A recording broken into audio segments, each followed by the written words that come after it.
Maraknya penyebaran dan penggunaan narkoba di wilayah Kota Lubuk Linggau, Sumatera Selatan kini sudah memasuki status darurat narkoba, di mana kota berslogan Sebiduk Semari ini selain menjadi kota perlintasan jalur lintas Sumatera, tingkat peredaran narkoba pun terbilang tinggi.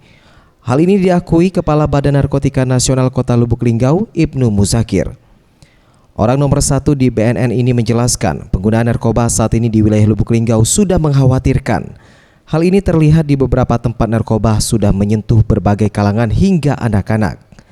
Untuk anak-anak salah satunya menghisap uap lem atau yang dikenal dengan ngelep. Kebiasaan ngelep cukup membahayakan dan merusak kesehatan. Dan sangat dikhawatirkan ke depannya anak-anak akan menggunakan narkoba karena sudah ketagihan dan kecanduan. Bahkan di Kota Lubuk Linggau itu ya menurut saya masih sudah masuk kategori sangat memprihatinkan.